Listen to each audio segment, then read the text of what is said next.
see so many funny people together in one room, all wondering the same thing. Is Katt Williams gonna show up? I'm nervous as hell right now. Satan and all shady are my enemy.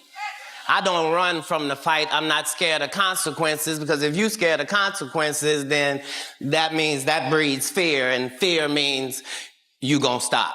And we can't ever afford to stop. 30 years, I've done nothing but collect information. Remember that feeling? The day Katt Williams sat down with Shannon Sharpe on Club Shay Shay, the internet exploded, but not with support, with mockery. They called it a rant, a conspiracy-laced unraveling of a comedian who'd finally lost it. The mainstream media, the very system he was pointing a finger at, painted him as a pariah. But listen to his words again, not as a punchline, as a prophecy. I'm quite likely to tell the whole truth and nothing but the truth, so help me God. He said that, on record. And what happened next? The lawsuit started raining down. Or other people who had publicly alleged that this is what was going on in Hollywood, Katt Williams being one of them.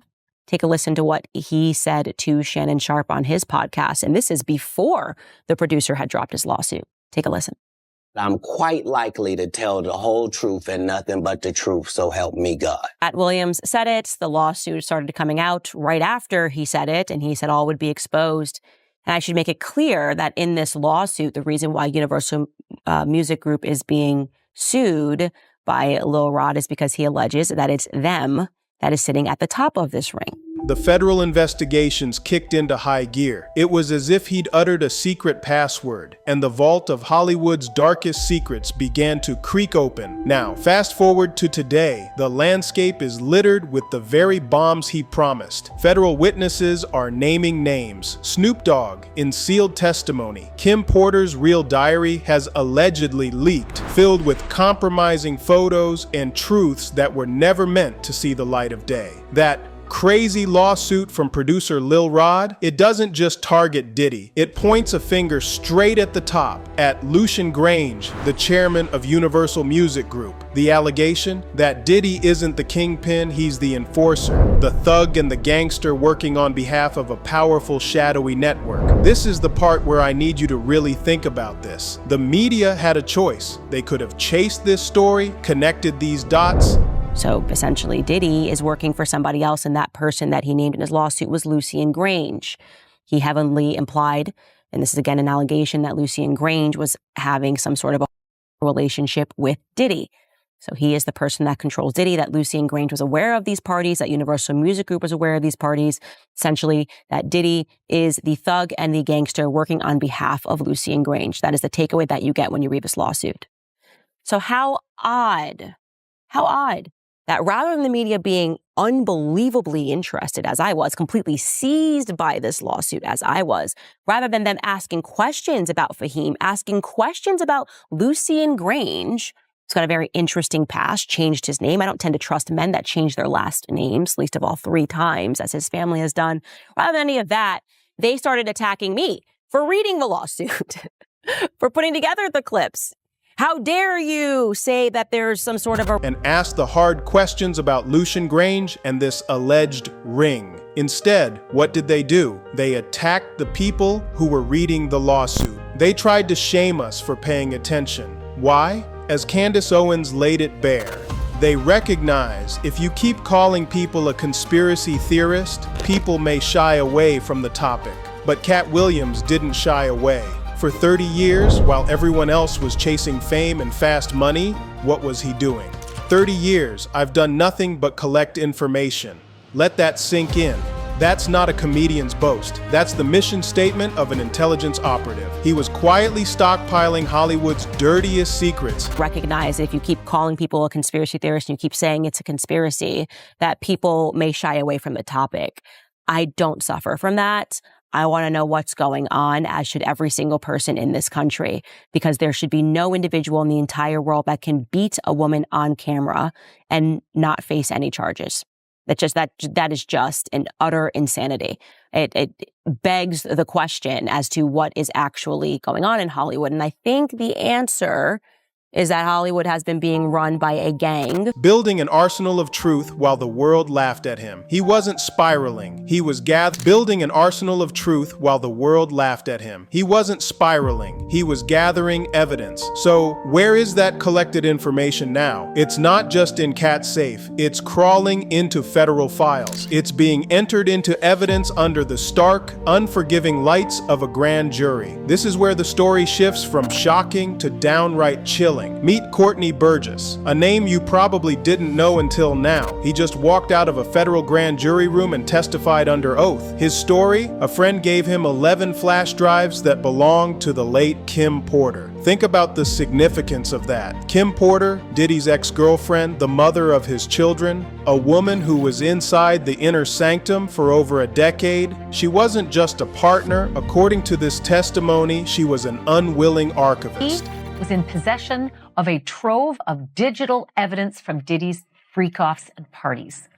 His name is Courtney Burgess, and he says a friend gave him 11 flash drives that belonged to the late Kim Porter.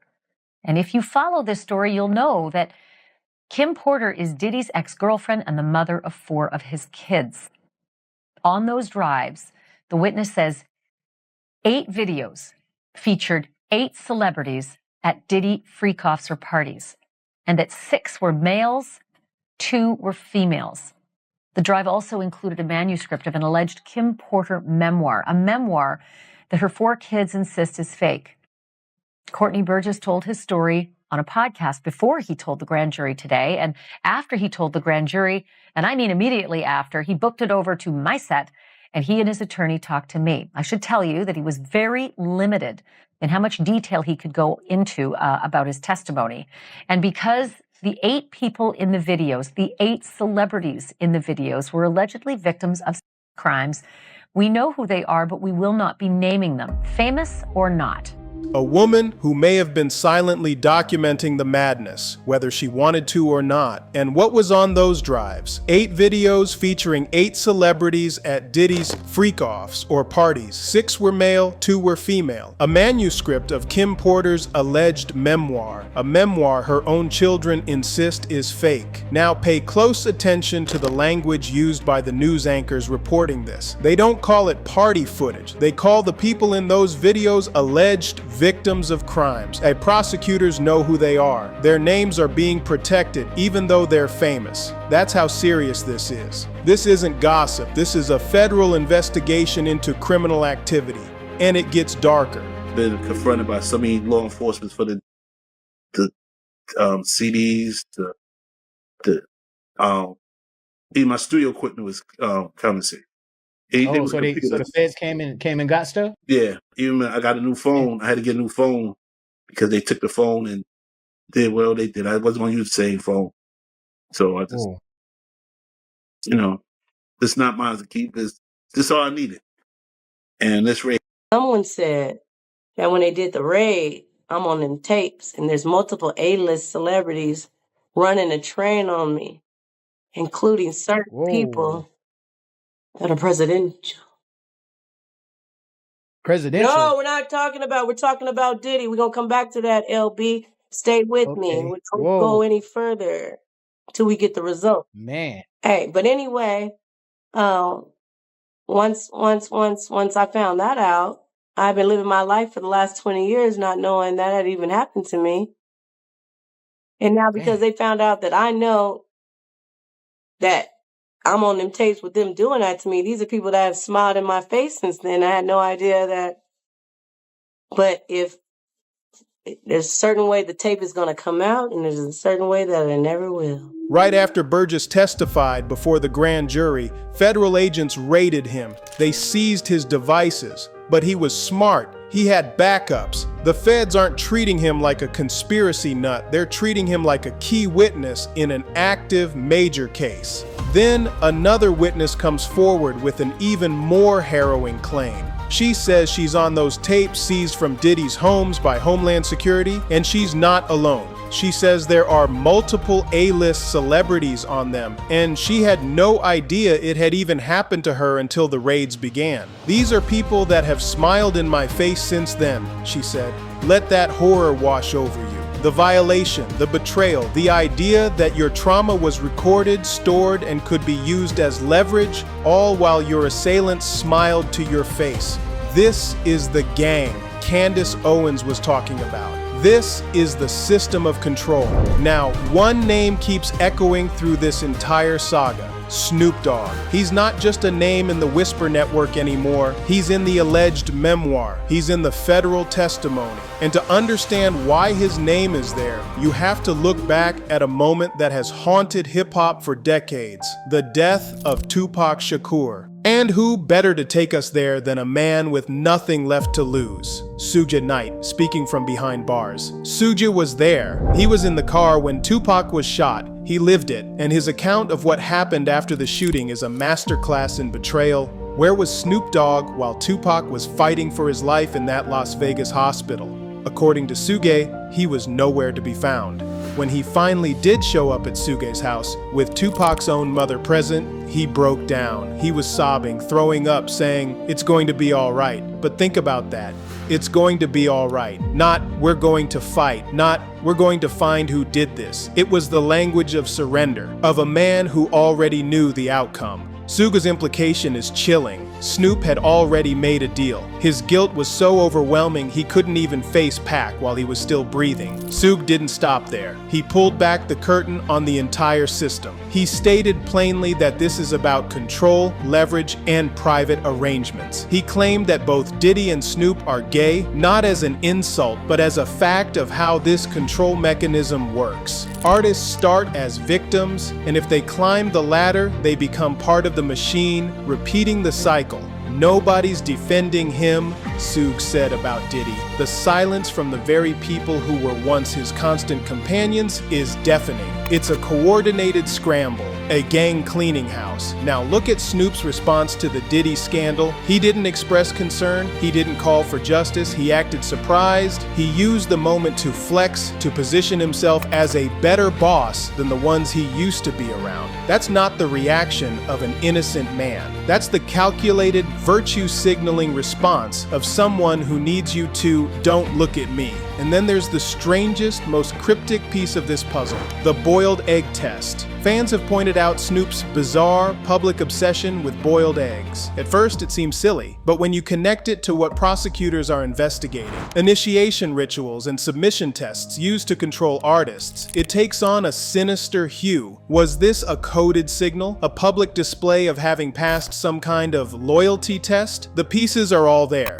The absence at the hospital, the breakdown at Suge's, the name in the testimony, the strange public persona. It paints a picture of a man who has been trapped in this web for decades. All of this circles back to one tragic, pivotal figure. Miss Porter, how's everything with you? A shocked and devastated Diddy spotted at the home where his ex mysteriously died. I mean, this moment is special for me and my family. Her good friend Kimora Lee Simmons appearing inconsolable at the house. Porter's body found after a desperate call to 911. You and Diddy have produced some fantastic upgrade. Kim's untimely death raising questions and sending shockwaves through Hollywood. He had vital information on the cause of her death that was contradictory to what the coroner after him had stated. Trifling, and more trifling. Kim Porter. Her sudden death in 2018 from what was officially called lobar pneumonia has always been a question mark. A healthy 47-year-old woman doesn't just drop dead from pneumonia. It doesn't add up. Now, with the emergence of her alleged diary and those 11 flash drives, her death feels even more suspicious. She wasn't an outsider. She was on the inside. She saw everything, and she was allegedly documenting it. Was her death just a tragic coincidence? Or was it a necessary silencing timed perfectly as federal pressure began to build on Diddy's empire? Kim Porter might have been the ultimate witness, and now her testimony is being delivered from beyond the grave through her alleged writings and the digital evidence she left behind. So we return to that room, to all those people wondering if Katt Williams is going to show up. The question is no longer if he was right. The federal grand juries, the sealed testimonies, the seized evidence, they've already answered that. He was right. He saw the monster lurking in the heart of Hollywood, and he told us exactly what it was. The real, terrifying question now is, how deep does this go? If an icon like Snoop Dogg is allegedly entangled in this web of freak-offs, control, and silence, who else is trapped? How many of the smiling faces we see on our screens